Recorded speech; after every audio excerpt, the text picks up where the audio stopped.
मेरा नाम है वैभव और आप लोग देख रहे हैं करियर मित्र के यूट्यूब चैनल को। दोस्तों यूपी करंट अफेयर की बात करेंगे हम यहाँ पर। हर दिन के हिसाब से जो है करंट अफेयर यहाँ पर आता रहेगा। कल का करंट अफेयर देखने के लिए प्लेलिस्ट में जाइए और वहाँ पर जाकर आप इसको देख लीजिए। छोटे छोटे से वीडियोज़ हैं, पूरा यूपी का करंट अफेयर आपका फिनिश होगा। कोई भी चीज़ यहाँ पर नहीं छूटेगी। आपको सिंपली चैनल को सब्सक्राइब करना है, इतना भर करिए और नोटिफिकेशन बेल के आइकन को प्रेस करिए। डेली बेस पर आप करंट अफेयर देख पाएंगे। टेलीग्राम चैनल का लिंक दिया हुआ है डिस्क्रिप्शन बॉक्स में, वहां पर जाकर उसको भी ज्वाइन करिएगा। देखिए, अगर हम यहां पर बात करते हैं पहले अपने जो ये आर्टिकल है, तो ये मोदी नगर की बेटी हैं जिन्होंने देश का नाम रोशन कर दिया है। अब ये किलिमंजारो जो पर्वत है, इस पर इन्होंने तिरंगा फहराया है। इनका नाम आपको याद रखना है। मुरादनगर तो आपको याद रहेगा, या फिर मोदी नगर आपको याद रहना चाहिए कि वहां की हैं। इनका नाम है ऋतु जांगलिक। ठीक है, इतना भर याद रखिए, एग्जाम में यही आपको मिल जाएगा। अब यहां पर एक और चीज उठती है कि ये देखिए, यहां पर आपने ऋतु जांगलिक को याद करा, आपने यहां पर ये समझ लिया कि भैया इन्होंने माउंट किलिमंजारो पर चढ़ाई करी, तिरंगा फहरा दिया। तो एग्जैक्टली माउंट किलिमंजारो ये है कहां पर, क्या कुछ इसके बारे में इंपॉर्टेंट है, तो ये भी जो है एग्जाम में पूछा जा सकता है। तो यहां पर अगर हम बात करें किलिमंजारो पर्वत श्रृंखला की, तो कहां पर है ये? अफ्रीकी महाद्वीप में है। ये जो है 5,895 मीटर की ऊंचाई पर स्थित है। ठीक है, और सबसे ऊंची चोटी है कहाँ की? अफ्रीकी महाद्वीप की। ठीक, इसके बाद जो इसके बारे में और आपको याद रखना है, यहाँ पर ज्वालामुखीय पर्वत जो हैं वो हैं स्तरित हैं, जिसमें 3 शंकु हैं, किम्बो है, मावेंजी है और शिरा है। इन तीनों को याद रखिएगा एज इट इज। एग्जाम में आपसे यही सब पूछा जाएगा। किब्बो की बात करें तो किब्बो कैसा है? एक सुप्त ज्वालामुखी है, और जो दूसरे हैं वो विलुप्त हो चुके हैं। यह तंजानिया में भूमध्य सागर के बहुत निकट स्थित है, लेकिन इसका शीर्ष अभी भी बर्फ से ढका हुआ है। लूमी और पंगानी ये जो रिवर्स हैं, नदियां हैं, ये इस पर्वत प्रणाली से उत्पन्न होती हैं। और एशिया की सबसे ऊंची चोटी एवरेस्ट पर्वत श्रृंखला है, ये तो आपको ऑलरेडी पता है। इसके अलावा अगर हम बात करें तो पर्वत श्रृंखला जो एल्ब्रुस है और पर्वत श्रृंखला कोसिकुस्को, ये जो है यूरोप और ऑस्ट्रेलिया की सबसे ऊंची चोटी है। तो देखिए, यहाँ पर आपको यूपी करंट अफेयर के साथ साथ में ये सारी चीज़ें भी देखने को मिलेंगी जो यूपी करंट अफेयर से ही एसोसिएटेड हैं। ठीक है, चलो, एसोसिएटेड का मतलब क्या है कि यहाँ पर यूपी के करंट अफेयर के से लिंक होकर कुछ और पॉइंट नहीं पूछा जाएगा, तो वही यहाँ पर हम कवर अप कर लेंगे साथ में। चलिए नेक्स्ट क्वेश्चन पे चलते हैं, या फिर नेक्स्ट आर्टिकल पे चलते हैं। अगला आर्टिकल देखिए, हिंदी और इंग्लिश की बिल्कुल टेंशन मत लेना, हिंदी इंग्लिश दोनों में यहाँ पर आपको बताता चलूंगा। यहाँ पर बात हो रही है किसकी? वंदे भारत एक्सप्रेस की। अब ये जो वंदे भारत एक्सप्रेस है, इसके कोच बनाने की बात चल रही थी। भैया पहले जो कोच बनते थे वो यूपी में नहीं बनते थे, अब जो है यूपी के रायबरेली में भी इसके कोच बनाए जाएंगे। ठीक है, अब यही चीज़ यहाँ पर दे रखी है कि 63 station in Uttar Pradesh including Lucknow, Charbagh and Vanaras stations will be redeveloped under the Amrit Bharat station scheme. इस स्टेशन स्कीम का नाम याद रख लियो भैया, सारी चीज़ें अमृत हो रही हैं इस बार में। तो अमृत भारत स्टेशन स्कीम के तहत उत्तर प्रदेश के 63 जो स्टेशन है इनको रीडेवलप करा जाएगा, फिर से इनको बनाया जाएगा, बढ़िया फैसिलिटी प्रोवाइड करी जाएगी। लखनऊ डिवीजन जो है has the highest number of stations 44 in India. Bharat में जो सबसे ज़्यादा स्टेशंस का रीडेवलपमेंट होगा वो लखनऊ डिवीजन के अंतर्गत आते हैं, और ये कितने हैं आपके? 44। याद रखिएगा, वेरी इंपॉर्टेंट। इसके बाद मुरादाबाद डिवीजन की बात करें तो वहाँ पर भी 19 स्टेशंस ऐसे हैं जिनका रीडेवलपमेंट होगा। चलो आगे हम देखें तो in all 1275 stations across the country have been chosen for the scheme. Scheme का नाम क्या है? Amrit Bharat station scheme. ठीक है, अब यहाँ पर जो हम बात कर रहे हैं वंदे भारत एक्सप्रेस के कोचेस की, सो अभी तक ये कोचेस कहाँ पर बन रहे थे? इंटीग्रल कोच फैक्ट्री, जो कि कहाँ पर है? चेन्नई में। बट अब ये कहाँ बनेंगे? आपके उत्तर प्रदेश के रायबरेली में भी इनको बनाया जाएगा। अब अगर इन टोटल हम बात करें इंटीग्रल कोच फैक्ट्री के अलावा, तो along with Raebareli district in Uttar Pradesh, Maharashtra Latur and Haryana Sonipat have been chosen for manufacture of the fully indigenous Vande Bharat express coaches. यानी कि वंदे भारत एक्सप्रेस कोचेज अब 3 जगह बनेंगे। एक है आपका रायबरेली, एक है महाराष्ट्र का लातूर, और तीसरा है आपका हरियाणा का सोनीपत। तो ये पूरी खबर है वेरी इंपॉर्टेंट, याद रख लेना। चलो नेक्स्ट खबर के बारे में बात करें, गोरखपुर की बात करते हैं। यहाँ पर नेपाल से गोरखनाथ मंदिर पहुंचा है शालिग्राम देवशिला। अब भैया ये काफ़ी ज़्यादा हाईलाइटेड है, कुछ न्यूज़ चैनल तो पूरा पूरा दिन यही दिखा रहे हैं कि जो देवशिला है वो नेपाल से आ चुकी है और इसी के द्वारा जो है इसी पत्थर का यूज़ करके भगवान राम और सीता जी की मूर्ति जो है वो बनाई जाएगी। सो अब ये चीज़ यहाँ पर उठती, कितने साल पुराना है ये शालिग्राम? तो भैया जो अखबार के हिसाब से है वो कितना है आपका, 6 करोड़ वर्ष पुराना है ये। ठीक है, अब इसे विष्णु का अवतार माना जाता है और देवशिला रथ ने जो नेपाल के जनकपुर से बिहार और फिर यूपी के कुशीनगर के रास्ते ये गोरखपुर पहुंच चुकी है। गोरखपुर में पूजा पाठ होगी इसकी, उसके बाद जो है इसको अयोध्या रवाना किया जाएगा।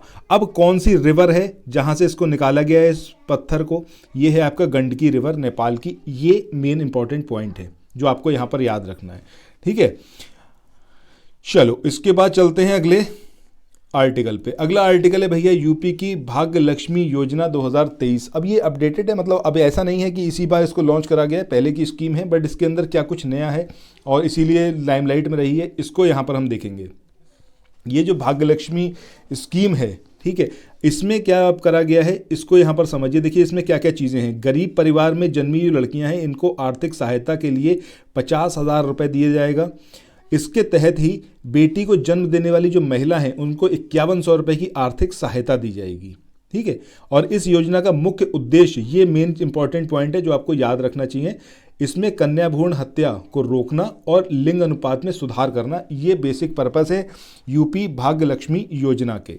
इस योजना के माध्यम से दी जाने वाली आर्थिक सहायता अलग अलग किस्तों में दी जाएगी। उत्तर प्रदेश भाग्य लक्ष्मी योजना 2023 के माध्यम से जब बेटी 6ठी कक्षा में आ जाएगी तो उसके माता पिता को 3,000 रुपये दिए जाएंगे। ठीक है, ये पहली किस्त होगी।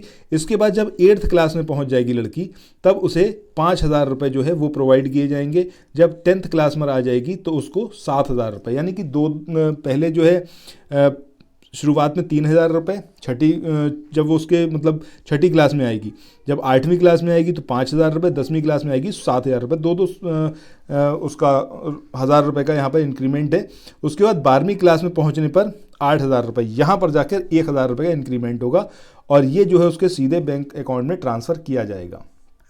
चलो आगे इसमें देखते हैं इसी स्कीम के कि कौन कौन योजना के पात्र हैं। इस योजना का लाभ केवल बीपीएल परिवार की बेटियों को मिलेगा। तो जिनका बीपीएल कार्ड बना हुआ है उन्हीं के लिए है, उन्हीं के परिवार की बेटियों के लिए।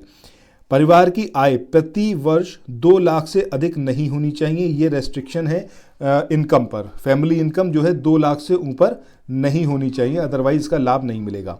योजना का लाभ लेने के लिए क्या क्या शर्तें हैं कि लाभ उन बेटियों को मिलेगा जिनका जन्म 2006 के बाद हुआ है। याद रख लेना, ये सारे पॉइंट इंपॉर्टेंट हैं, एग्जाम में पूछे जा सकते हैं। बेटी के जन्म के 1 महीने के भीतर आंगनबाड़ी केंद्र में पंजीकरण जो है वो अनिवार्य है। इसके बाद नेक्स्ट हम बात करें, बेटी की शिक्षा सरकारी स्कूल में होनी चाहिए, this is also important.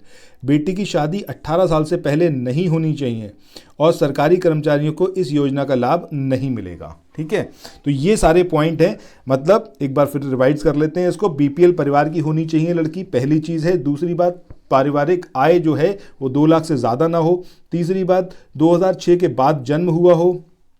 Anganwadi केंद्र में उसका नाम ज़रूर लिखा होना चाहिए 1 महीने के भीतर, जब उसका जन्म हो जाए उसके 1 महीने के भीतर ही आंगनवाड़ी केंद्र में उसका पंजीकरण अनिवार्य है।